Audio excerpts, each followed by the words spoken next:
Okay, we're here with Brian Baker, our guest runner from New York, who is in town to run the Bolder Boulder.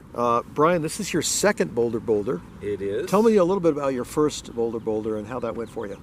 I really wasn't in shape for it last year. I hadn't planned on doing it. You know, I had your outstanding invitation to come and visit and do it, and not being in shape, I didn't think I'd waste it, but when Rod asked me to stand in for him at Frank's celebration, I figured I'd come out and enjoy it. And it was eye-opening because it was only the second time that I've ever been at altitude, last time being 1979. So not much muscle memory there. Yeah. So, you know, I really didn't know what to expect coming into it. But I can say that I've never worked so hard to stay under an 8-minute pace in my life when I'm used to running a sub-7 pace. But I ran 49 and change, and I was pleased with that. What I felt best about was that I finished 12th in my age group, but more importantly that I was the first sea-level runner in my age group. So I hope to do that again this year. So. Now, your training has gone much better this year because tell us about the Boston Marathon only 5 weeks ago. Off the charts. I mean, you know, last year I was still kind of emerging from, you know, the whole pandemic COVID lockdown situation. You know, I hadn't done a whole lot of racing. My training wasn't going that well. But with the latter half of 2022, things started to fall into place. I got my mojo back, which was a real important part of the equation.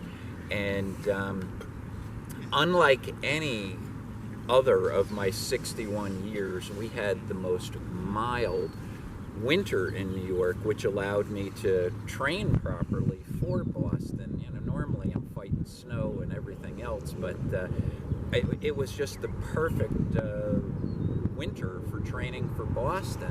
And to top it off, one of my friends from high school, an elite female runner, Jean, decided that she wanted to train with me. So I had a perfect season for training, and I had like basically the perfect training partner to do it with. So we pushed each other to heights and levels that neither one of us ever would have achieved on our own, you know, individually. So it was just a stellar training block. I ended up running a 3:16, which was my fastest marathon since 2014 and my best Boston marathon since 2011. So it was just, it's stellar. I mean, I'm still on cloud 9, and my plan and my goal is, you know, to kind of use that as my springboard, my launching platform for the whole rest of this year, you know, right on through to my last marathon in December. So,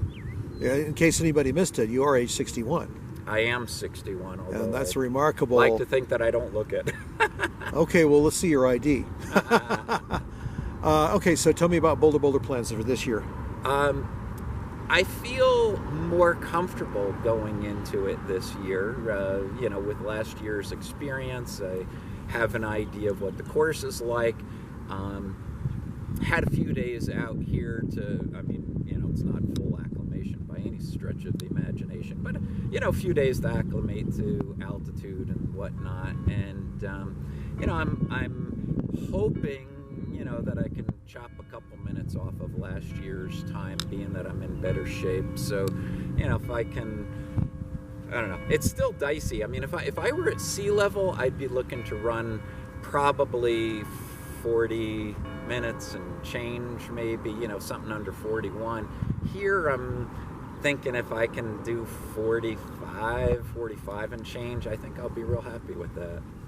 Well, that's fantastic. Thank you. Looks like we'll have decent weather tomorrow morning. I think so, yeah. Yeah. You know, nice early 7 a.m. start. That's my kind of start time. So. Fantastic. Well, that's a great interview. Thank you so much. Well, thank you so much. And good speed tomorrow morning. Thank you, sir. All right. Thank you.